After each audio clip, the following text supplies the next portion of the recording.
ഈ ഒരു സാധനവും ദേവസ്വം നോക്കിയാൽ ശരിയാവില്ല. ഏത് ദേവസ്വം നടത്തുന്ന സ്ഥാപനങ്ങൾ മുഴുവൻ നോക്കിക്കോളൂ, ഒക്കെ നഷ്ടമാണ്. ഒന്നും ലാഭം വേണമെന്നല്ല പറഞ്ഞ് ചെലവ് മുഷിപ്പോണ്ട്. ലാഭം എന്താ പോലെ ചെലവെങ്കിലും മുഷിപ്പോണ്ട്. ഒന്നുമില്ല, ഒരു സാധനമില്ല, ഒന്നും തിരങ്ങിയിട്ട് കാര്യമില്ല. തിരങ്ങാൻ പാടുമില്ല. മെഡിക്കൽ അല്ലെങ്കിൽ നമുക്കൊക്കെ നല്ല മെഡിക്കൽ കോളേജൊക്കെ തിരങ്ങാമല്ലോ, സുഖമായിട്ട് നോക്കാം. പക്ഷെ അതിന് നാശം വേണം. ഇത് അതൊന്നുമില്ല. എന്തായാലും ഇപ്പോൾ ആസ്പത്രി എത്ര ഉറുപ്പിക കൊല്ലം ചിലവാക്കുന്നത്, കോടിക്കണക്കിന് ഉറുപ്പിക കൊല്ലം ചിലവാക്കുന്നത്. ആർക്കെങ്കിലും ഉപകാരമുണ്ടോ? അതുകൊണ്ട് എനിക്ക് തോന്നില്ല ഉണ്ടാവുമെന്ന്. എൻ്റെ വേറെ പണിയെടുക്കുന്ന ആൾ ഒരിക്കൽ ഷുഗറിന് മരുന്ന്, അതുപോലെ എന്താ ഷുഗറിന് മരുന്നും വേറെ പാരസെറ്റമോൾ, ഇത് രണ്ടും വേണ്ടിയിട്ട് അവർ പോയി ദേവസ്വം ആസ്പത്രിയിൽ. സാധനം ഇല്ല, അവർ എഴുതി കൊടുത്തു പുറമേക്ക്. അങ്ങനെ ഒരിക്കലും കഴിയുന്നത്. അപ്പം ഞാനിതൊക്കെ ഇങ്ങനെയൊരു അവസ്ഥ ഇപ്പം എന്തിനൊക്കെ കൊണ്ടുപോകുന്നത്. അത് ഇല്ലാതെ ഇപ്പോൾ സൂപ്പർ സ്പെഷ്യാലിറ്റി ആസ്പത്രി പണിയാൻ പുറപ്പാണ് ദേവസ്വം. ഞാൻ അതും പറഞ്ഞു വേണ്ട ചെയ്യണ്ട അത് പറഞ്ഞു. അപ്പോൾ എല്ലാവർക്കും വേണം. അങ്ങനെ ചെയ്തു. പക്ഷെ എന്തോ ഗുരുവായൂരിനെ അനുഗ്രഹം കൊണ്ട് അതൊന്നും പാസ്സായി വന്നിട്ടില്ല. അംബാനി 15 കോടി ഉറുപ്പിക കൊടുത്തു ആസ്പത്രിക്ക്. ഞാൻ പറഞ്ഞു അങ്ങനെയല്ല വേണ്ടത്, അംബാനിയെ കൊണ്ട് പണിയിപ്പിക്കാൻ വന്നത്. നമ്മളെല്ലാവരും കൂടി ആൾക്കാരെ പോയി പറഞ്ഞ് അദ്ദേഹത്തെ കൊണ്ട് നല്ല സൂപ്പർ സ്പെഷ്യാലിറ്റി ഹോസ്പിറ്റലിൽ ദേവസ്വം സ്ഥലം കൊടുക്കുക, എന്നിട്ട് അതിൽ പണിയാൻ പറയുക. അല്ലെങ്കിൽ നമ്മൾ പണിത് അവരെ ഏൽപ്പിച്ച് കൊടുക്കുക. എന്നാലും വിരോധമില്ല. എന്നാലും 5 വാടക എന്തൊക്കെ വാങ്ങിച്ചു കഴിഞ്ഞാൽ അവർ നന്നായി കൊണ്ടു നടക്കും. ദേവസ്വം സ്റ്റാഫിനോ അല്ലെങ്കിൽ ഇവർക്കൊക്കെ ഉപകാരമാവുകയും ചെയ്യും. നമ്മൾ ഒരു കണ്ടീഷൻ വെച്ചാൽ മതിയല്ലോ. പിന്നെ ഇവർക്കൊക്കെ എല്ലാവർക്കും ഇൻഷുറൻസ് ഉണ്ട്. അപ്പോൾ ഇൻഷുറൻസ് ഉള്ളതുകൊണ്ട് ഇപ്പോൾ കുറച്ച് സൂപ്പർ സ്പെഷ്യാലിറ്റി ഹോസ്പിറ്റലിലും വിരോധമൊന്നുമില്ല. എമൗണ്ട് കുറച്ച് ചെയ്താൽ മതിയല്ലോ. പക്ഷെ അതൊന്നും പറഞ്ഞാൽ മനസ്സിലാവുന്നില്ല ഇവർക്കൊന്നും അങ്ങനെയൊന്നും പറഞ്ഞു. ഇവിടെ ഒരുപാട് ഈ ഭക്തർ ഇങ്ങനെ വരുന്നുണ്ടല്ലോ, ഒരു പാവപ്പെട്ട അവർക്കൊക്കെ ഈ ദേവസ്വത്തിന്റെ ആശുപത്രി ഒരു ഇതാവേണ്ടതല്ലേ? അവതാണ് അതിനൊക്കെ വേണ്ടിയില്ല സംഖ്യക്കണം. എനിക്ക് അനുഭവം ഇപ്പോൾ ഇല്ലല്ലോ, ഒരു അനുഭവം ഇല്ല എന്നല്ല. ഒരു സീറ്റ് 2 മാസത്തേക്ക് അല്ലേ കാണാൻ പറ്റുക. 2 മാസത്തേക്ക് 10 ഉറുപ്പിക സീറ്റ് 2 മാസം ഇതാണ്. മരുന്ന് ഫ്രീയാണ്, ഒക്കെ ഫ്രീയാണ്. മരുന്ന് ഇല്ലെങ്കിലേ കൊടുക്കുള്ളൂ, ഇല്ല എന്നാണ് പറഞ്ഞത്. ഒരിക്കൽ ഒരു എക്സ്റേ മെഷീൻ കയറി വന്നിട്ട് അത് ഡോക്ടർമാർക്ക് സെലക്ട് ചെയ്ത് വാങ്ങിക്കാൻ പുറപ്പെട്ടു. വാങ്ങിച്ച് അവർ വന്നപ്പോൾ ആ സാധനമല്ല, അല്ലാത്ത അങ്ങനെയാണ് പറഞ്ഞത്, വേറെ മെഷീനാണ് വന്നത്. അത് മാർക്ക് ഇതാക്കിയിട്ട് അത് തിരിച്ചു വന്നു. അവർ പറഞ്ഞ സാധനം വന്നു. ഒരു കൊല്ലം എടുത്തു. അപ്പോൾ ഈ ഒരു കൊല്ലം ഇപ്പോൾ എക്സ്റേ ചെയ്യാൻ ഒന്നുമില്ല. അങ്ങനത്തെ ഒരു അവസ്ഥയായിരുന്നു. ഇത് പ്രൈവറ്റ് ഹോസ്പിറ്റലായാലും അതിനൊരു നാശമുണ്ട്. അവർ അതിനനുസരിച്ച് കൊണ്ടുവരും. ഇവിടെ പറ്റില്ല. ഇപ്പോൾ കഴിഞ്ഞ കൊല്ലം 5-ാം കൊല്ലം വെച്ചാൽ ഒരു നല്ലൊരു മറ്റേ ബ്ലഡ് ടെസ്റ്റ് ചെയ്യുന്ന മെഷീൻ ഉള്ളൂ. അതൊന്നും ഇതൊക്കെ പരിപാടിയാണ്. ദേവസ്വം വാങ്ങിക്കാനൊന്നുമില്ല, ഒരാൾ പരിപാടി ചെയ്തതാണ് അതൊക്കെ. അത് വന്നപ്പോൾ അതിലേക്ക് വേണ്ട കെമിക്കൽസ് ഇല്ല. അത് കാരണം ചില ശസ്ത്രങ്ങളൊക്കെ നടത്തുന്നത് മുഴുവൻ നടത്താൻ പറ്റില്ല എന്ന് പറഞ്ഞു. അത് വാങ്ങിച്ചു പോലെ അതനുസരിച്ച് വാങ്ങിക്കാം. അങ്ങനെ അപ്പം അതിനും ഒരു ഉത്സവാസപ്പെട്ട ആളും ചെയ്യാൻ ആളില്ലാന്നെങ്കിൽ ഇതൊന്നും ചെറങ്ങാനിക്കാൻ വെറുതെ എന്തിനാ പൈസ നഷ്ടപ്പെടുന്നത്. ഈ ഭണ്ഡാരം വരുന്നതുകൊണ്ട് ഭക്തന്മാർ വരുന്നതുകൊണ്ട് അത് അറിയുന്നില്ല. കുറച്ച് കഴിഞ്ഞാൽ അത് അറിഞ്ഞാലോ ഇത് ഇപ്പം ഈ ശമ്പളം കൊടുക്കാൻ വേണം. ദേവസ്വം ഇംഗ്ലീഷ് മീഡിയം സ്കൂൾ നടത്തുന്നത് 3.5 കോടി ഉറുപ്പികയാണ് ഒരു കൊല്ലം ചിലവാക്കണം. 1 ഉറുപ്പിക അതൊന്നും ഇല്ല. ഈ കുട്ടികളിന് ഫീസ് വാങ്ങിക്കാനില്ല. കാരണം സ്റ്റാഫിൻ്റെ കുട്ടികളോ അവർക്കാർക്ക് ഫീസ് വാങ്ങിക്കാൻ വയ്യ. ഒക്കെ ഒഴിവാക്കി ശരി ഒഴിവാക്കാം. അപ്പം എന്തിനാണ് അങ്ങനെ നടത്തുന്നത്? അങ്ങനെ ദേവസ്വം സ്റ്റാഫിൻ്റെ ഭാര്യമാർക്കുള്ള ജോലിക്കും അവർ കുട്ടികളൊക്കെ പഠിപ്പിക്കാനും വേണ്ടി ഒരു സ്കൂൾ ദേവസ്വം 3.5 കോടി ഉറുപ്പിക ചിലവാക്കാൻ. ഞാൻ പറഞ്ഞു നിശ്ചയഭേദം എനിക്ക് വല്ലവരും ഏൽപ്പിച്ചു കൊടുക്കും, അവർ വല്ലവരും കൊണ്ടുവരാൻ നോക്കും. ഇങ്ങനെ സകലതും പാഞ്ചേന്യം കൗസ്തുഭം ഈ അപ്പോയിൻമെൻറ്റും മലയാളത്തും ഇതേവർക്ക് ആവശ്യമുള്ളൂ. അതിങ്ങനെ സംഭവം എല്ലാ കമ്മിറ്റി മീറ്റിങ്ങിനും ഉണ്ടാവും. കുറേ മലയാളത്തിൻ്റെ കലാസം ഉണ്ടാവും. അങ്ങനെ പാസ്സാക്കില്ല. ഇപ്പം ഞാൻ 4 കൊല്ലമായി 4 കമ്മിറ്റി മെമ്പർ. ഒരു ഭക്തന് ഉപകാരമാണ് ഒരു കാര്യം ഭക്തിരത്തില്ല. ആന പശു ഇതിന് വേണ്ടി ഒരു കാര്യവും ഈ ഭക്തിരത്തില്ല. ഈ പെറ്റി മലയാളത്തോട് പാഞ്ചേന്ദ്രവേഷം കൗസ്തുഭവേഷം ഇങ്ങനെ ഓരോന്ന് ചെയ്യാന്നല്ലാണ്ട് അവരുടെ ശരീരപണിയ വേറെ ശരീരപണിയ അല്ലാണ്ട് ഒന്നും ദേവസ്വം ചെയ്തിട്ടില്ല. ഏകദേശം 10 ആനയോളം ഈ 2 കൊല്ലം കൊണ്ട് കഴിഞ്ഞു. 10 ആനയോളം ചെയ്യുന്നത്. അപ്പം മാനേജിങ് കമ്മിറ്റിക്ക് 10 ആനയ്ക്ക് റീസ് വെക്കാനുള്ള യോഗം ഉണ്ടായിരുന്നത്. ഞാൻ ആൾക്കാരെ കമ്മിറ്റിക്ക് അങ്ങനെയാണ് ഇപ്പോഴത്തെ ആനക്കോർത്ത അവസ്ഥ. ദേവസ്വത്തിന്റെ കാര്യങ്ങൾ ഇങ്ങനെ ആവാൻ കാരണം എന്താ? അത് നമ്മുടെ ഭരണത്തിന് സിസ്റ്റം അങ്ങനെയാണ്. ഏത് പണ്ട് തൊട്ട് ഇങ്ങനെ തന്നെ ആയിരുന്നു. അല്ല, ഇപ്പൊ കുറച്ച് കൂടുതലായതാ. മുമ്പ് ഇത്രയും ഓരോ ഇത് കഴിയുമ്പോഴും ഇപ്പൊ മുമ്പത്തെ കമ്മിറ്റി കേമാ തോന്നും ഈ കമ്മിറ്റിക്കാർക്ക്.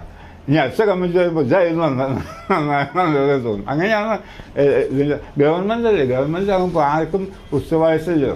ഒരാൾക്ക് എന്തെങ്കിലും ഇപ്പോൾ ഞാൻ പറയാം, ഒരു സ്റ്റാഫിന് ഇപ്പോൾ ഞാൻ ഇപ്പോൾ ഈ ഒരു 5-6 മാസം മുമ്പേ ഇപ്പോൾ ശിവേലിക്ക് എഴുന്നേൽക്കാൻ ആനയെ കുറഞ്ഞ് അയാൾ കള്ളു കുറിച്ച് ആനയെ കുറഞ്ഞില്ല.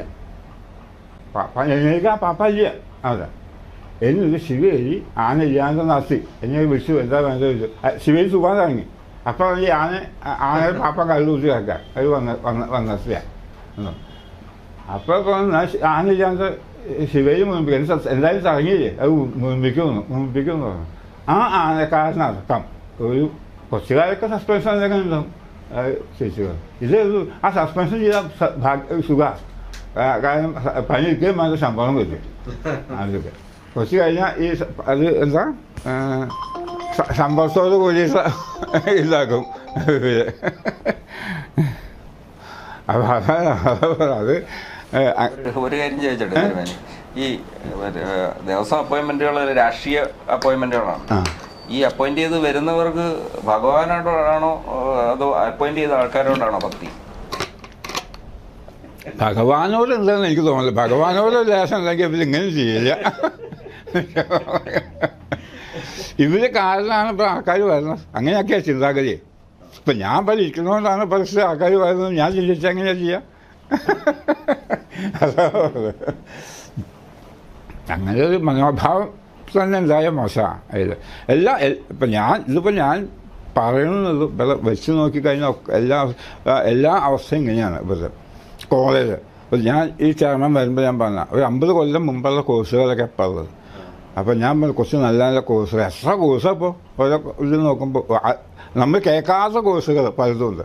അതുപോലെ കേൾക്കുന്ന കോഴ്സുകൾ ഇങ്ങനെ കുറച്ചെങ്കിലും തരങ്ങി കോളേജൊക്കെ നന്നാക്കി പോലെ അദ്ദേഹം ഒരു പ്രിൻസിപ്പൽ അല്ല പ്രൊഫസറൊക്കെ ആയിട്ട് ഇസ്രയേലാണ്. അപ്പം അദ്ദേഹം ഞാൻ പറഞ്ഞു ഒന്നും ഉണ്ടായില്ല. അതിൽ സ്കൂൾ ഇപ്പോൾ വളരെ മോശമായിക്കൊണ്ടിരിക്കുക. ദേവസ്വം സ്കൂൾ മുമ്പ് നല്ല സ്കൂളായിരുന്നു. ഇപ്പോൾ എന്തായാലും ശരി മോശമായിക്കൊണ്ടിരിക്കുക. ആ മോശമാവാനുള്ള കാരണം കണ്ടുപിടിച്ച് അതിന് പരിഹാരം ചെയ്യണ്ടേ? അത് ചെയ്യാനില്ല. അത്